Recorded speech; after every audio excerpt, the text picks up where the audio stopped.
Bonjour et bienvenue dans mon atelier, garage et lieu où je prépare mes vélos. On est là pour une petite vidéo pour le blog du Pignon et aujourd'hui on va parler stockage des vélos. Alors comme on peut le voir derrière moi, on a déjà une solution de stockage qui permet de gagner pas mal de place. Mais elle a un inconvénient, c'est qu'il faut réussir à monter son vélo pour l'accrocher là-haut. Si moi ça me pose pas trop de soucis en temps normal, là cette semaine je me suis coincé le dos donc je vais pas aller décrocher mon vélo. Pour des personnes qui n'ont pas forcément une force physique très importante, ça peut poser plus de soucis pour réussir à accrocher ou décrocher son vélo.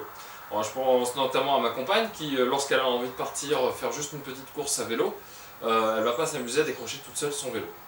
Donc on va aujourd'hui voir une nouvelle solution pour stocker le vélo en hauteur. Parce que comme on peut voir dans l'atelier, c'est que mine de rien, on est vite plein. Et là où il y a l'appareil photo, qui filme actuellement, normalement c'est l'espace où on stocke la voiture. Donc forcément, on essaye de condenser au maximum les choses. Alors du coup j'ai reçu ça, donc c'est un produit qui est vendu par lecyclo.com. C'est on va dire une manière d'accrocher son vélo au plafond. On va découvrir un petit peu ce qu'il y a dans la boîte.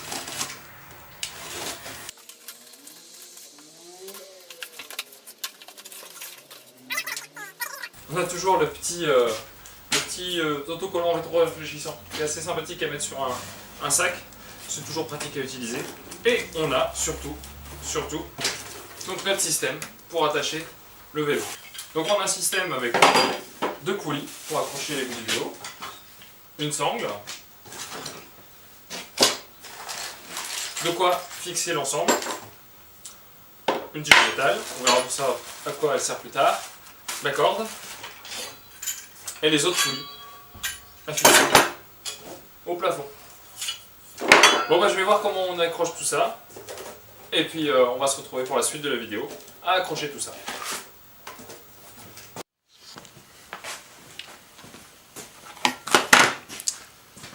Alors on a une notice qui est entièrement en allemand, ça va pas nous faciliter la tâche mais on va bien se débrouiller. Alors on a ici deux poulies, une pour le guidon, une pour la selle.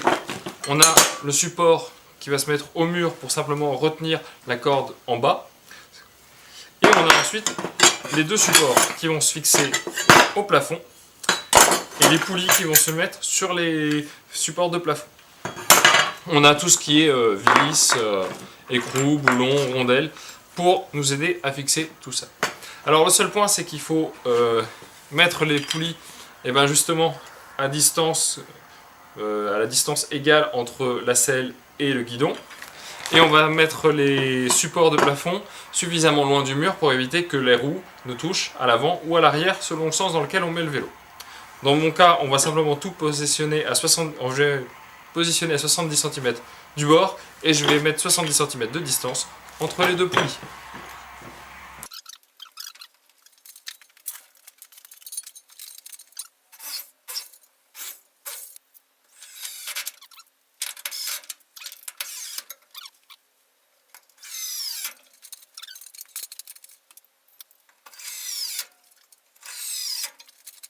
Sur les poulies, on en a deux. On en a une qui a deux passages et une qui n'en a qu'une seule. Celle qui n'en a qu'une seule sera donc forcément la plus loin par rapport au mur et à la fixation de la corde. Donc on va monter et on va maintenant les fixer sur les supports.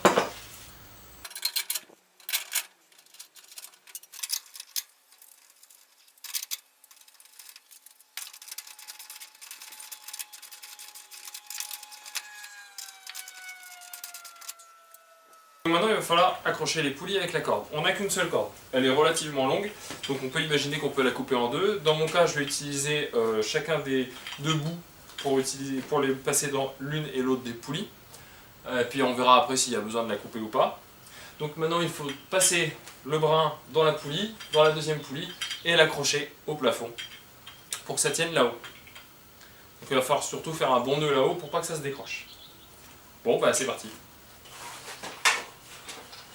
Donc on a notre brin qui vient du mur normalement, on le passe d'abord dans cette poulie là, par au-dessus, on le repasse dans la poulie qui va tenir le guidon. Alors on essaie de mettre le support dans le bon sens, même si on peut le tourner, c'est toujours ça de gagner. Hop, alors je vais le refaire descendre jusqu'au sol pour pas m'embêter avec. Et ensuite, on a un petit trou prévu. On va essayer de le faire passer là-dedans. Et on va essayer de le fixer autour du gros boulon qui est au-dessus. Comme ça, on sera vraiment tranquille en termes de solidité. Hop, un petit nœud de chaise.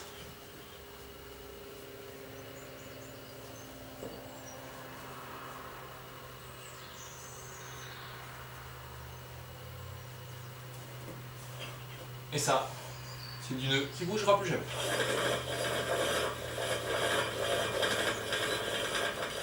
Et voilà, notre petite poulie, la première est installée.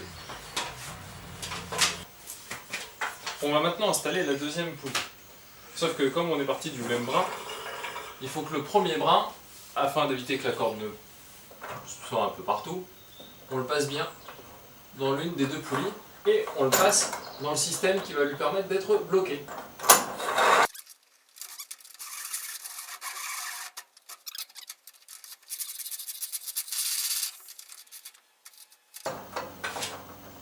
Donc pour le système bloquant, une fois qu'on est passé dans notre première poulie, on repasse dans la deuxième poulie.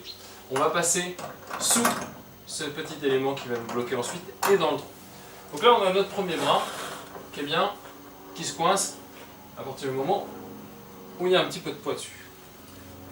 On va faire maintenant la même chose avec la deuxième poulie. On reprend l'autre bout de notre corde et on fait comme si elle arrivait du mur. Donc elle suit le même chemin que l'autre. On passe dans le petit trou, on passe sous cet élément bloquant, on passe au-dessus de notre poulie, dans la poulie qui là va servir à soulever la selle.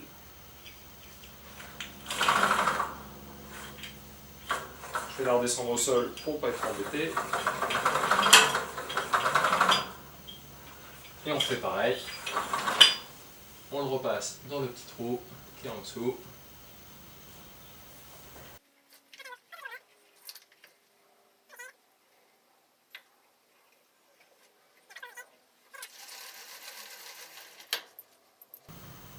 Et voilà, on se retrouve avec notre système et les deux poulies au plafond. Le dernier point va être juste de fixer ce qui va nous servir à retenir la corde.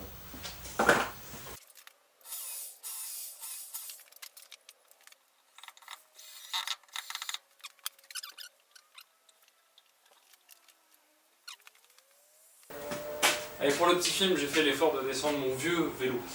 C'est un Rock Rider 520 de 98. Je peux vous dire qu'il en a fait des kilomètres.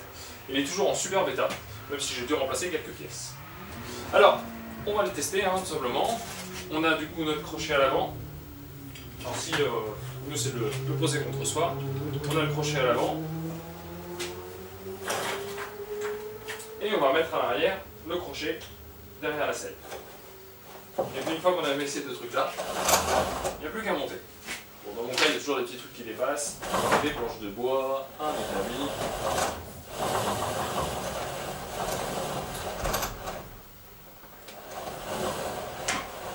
Alors ça fait un peu forcer sur les bras, mais c'est moins compliqué quand même qu'à mettre sur le support de mur.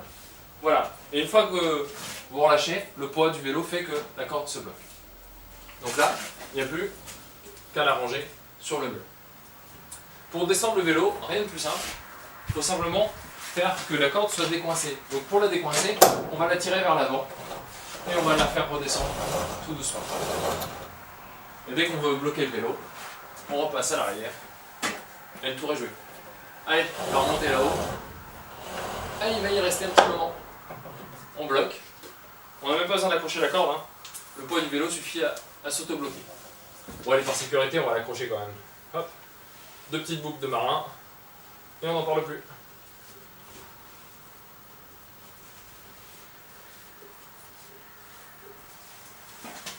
Alors dans mon cas, je ne vais pas couper la corde. Je suis assez conservateur, on va dire. On peut la couper, si on à partir du moment où on ne se loupe pas.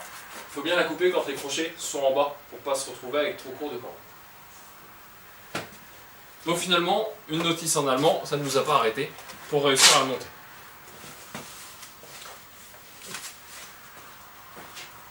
Bon, il me reste une sangle par contre, effectivement, là je sais pas à quoi elle sert. on verra bien. Donc ça tient, c'est l'essentiel.